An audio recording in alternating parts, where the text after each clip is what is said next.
This is the second chapter of Blaze's backstory. Blaze gritted his teeth as he fought against the Pokeball. It was a lot harder now that he'd claimed this Pokeball as his own. However, it was broken.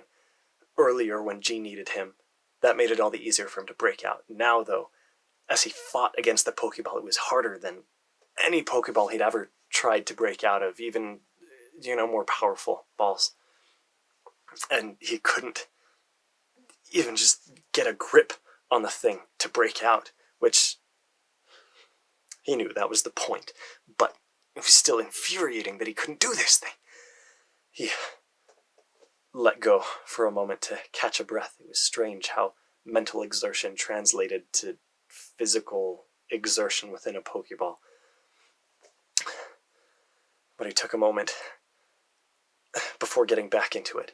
G needed him. If there was one thing that Blaze knew, it was that G needed him. And so Blaze was going to do everything that he could to get out.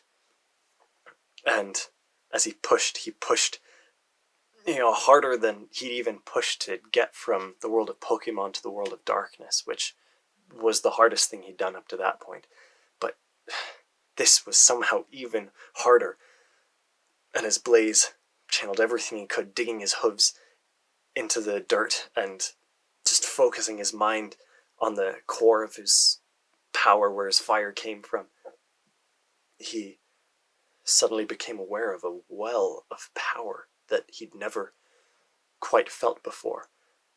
And pushing into it, he saw the Cinnabar plains begin to dissolve into red lines, and pushing harder they splayed out into darkness until everything went out to darkness around him and came back relined into the dark jungle. He'd done it, he'd gotten out, and it was already dark outside. He'd been fighting for longer than he would have been able to tell, and pulled himself out, but yeah, the jungle was already dark, and as he looked around, he realized the ground was farther away than usual, and realized he was taller. And as he felt, he could feel more muscles than he'd had before, and he could kind of feel through his fire, just in the way that it came out, that there was something atop his head. He'd evolved into a Rapidash. Oh, that felt good. But G needed him. And he made his way out of the trees because the Pokeball had been thrown out into the forest during the fight, and he came out to the plain where the fighting had taken place. It was silent and dark. Everyone was gone. As Blaze made his way into the place where the fight had happened, he could see there were no bodies. Just everyone was gone. There were definitely signs of a struggle.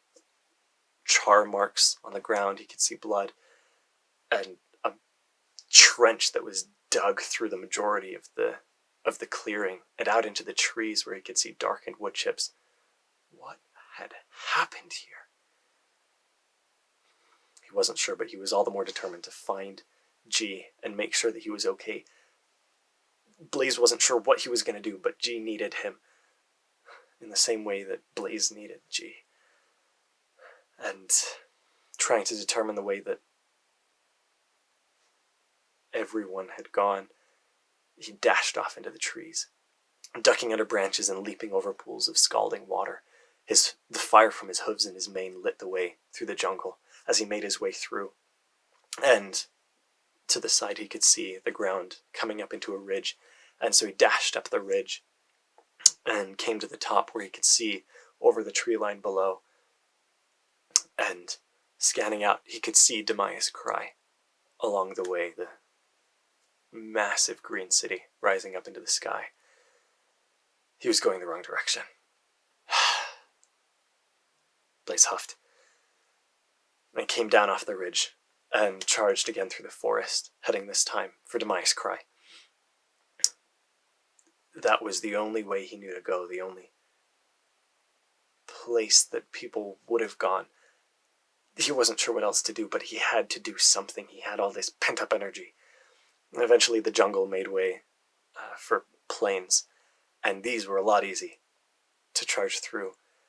So he got going faster than he'd ever gone before. Again, he just felt this pent-up energy and had to use it, and it felt so good to just run. He made his way through the plains and approached Amias Cry faster than even he'd expected he'd be able to go. It felt so good to be evolved. But he didn't want to go to the city itself. He had no idea what was there. Just danger. However, he'd been to the village. He'd seen G there. There was something there, at least. And so he changed his course and ran for the village. As he approached the wall, he leapt right over the wall.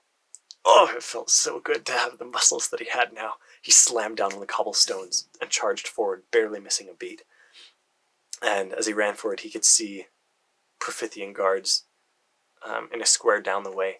But he came so fast that they didn't even have time to turn around before he used his horn to spear the gun right out of one of the Profithians' hands, sending shattered gun pieces across the ground.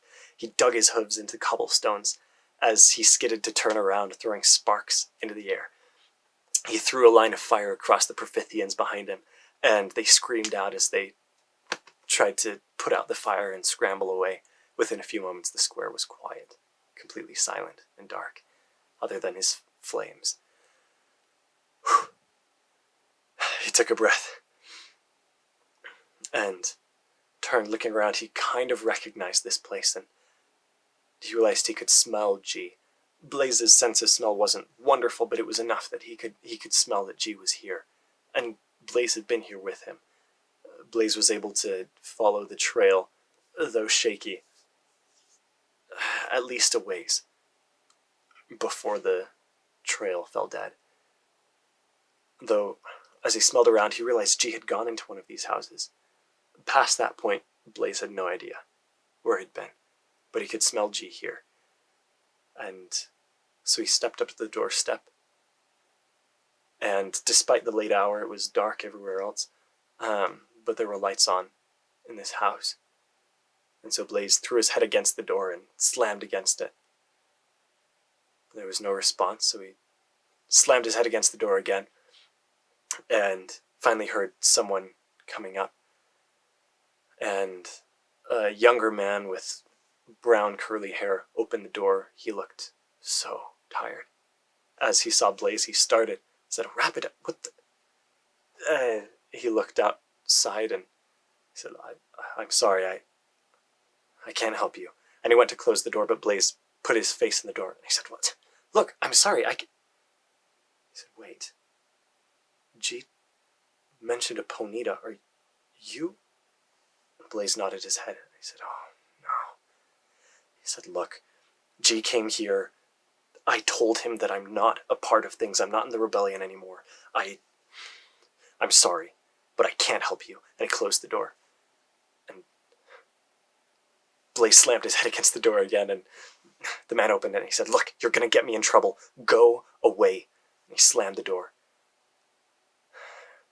And Blaze was about ready to try a third time or knock the door down. He knew he could. But he needed his person to help him, because Blaze had no idea who else could. And so he stepped down and found a spot on the small lawn that was large enough for Blaze to rest, and dozed off. In the morning, the man opened the door to go out. Blaze was chewing on the lawn at the time, and he said, "No, you're still here." He said, "I'm sorry. He said, "I cannot help you." And he walked on, and Blaze hesitated for a moment before just charging on after him. This man was the only lead that Blaze had to G, and he had to help G. He had to win over this man somehow. He remembered, because G had talked to him during their time out in the wilderness.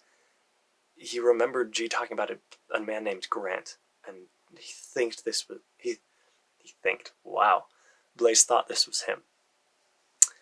I charged after him, and Grant shook his head. He said, "You're gonna get me in trouble. I'm just trying to live a normal life. Leave me be." But Blaze would not leave him be. A few moments later, a Profithian guard came around the corner and saw the two of them walking, and through his translator thing, said, "Hey, what are you doing there?" He said, "How'd you get that animal?" And Grant said, "I don't know. He's tailing me. I can't get rid of him. I'm sorry." And the Profithian didn't believe him, honestly. And I said, "Where'd you get that animal from?" And in response, Blaze turned around, kicked the gun out of the Profithian's hand, and turned around, slamming him with his flank. And the Profithian hit the ground and scrambled away, reaching for his traveler, and disappeared as Grant was, "No, no, no, no!" I watched the Profithian disappear. He said, "No." He turned to Blaze angrily and he said, "Look what you've done." He said, "I can't.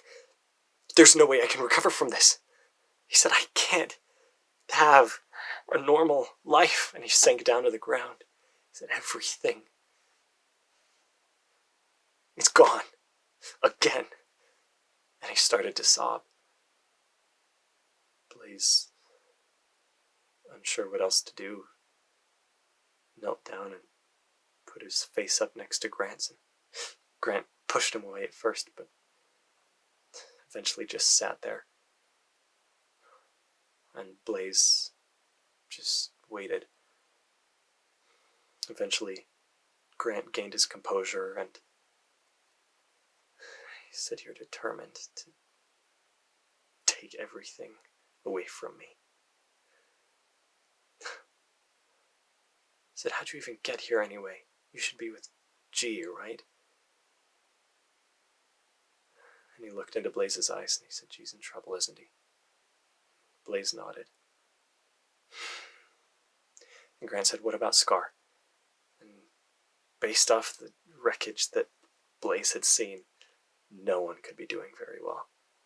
And Grant could see it in his eyes. And Grant said, "No, I can't do this again. Every time I try to fight back, it ruins my life. It ruins the lives of those who fight with me." He said, "You don't understand how hard it is."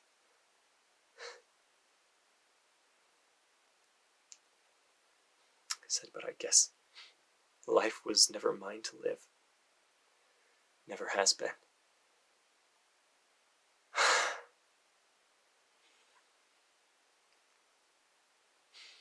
said, "All right, I know of a place we can go. But when everything goes to pot, I told you so."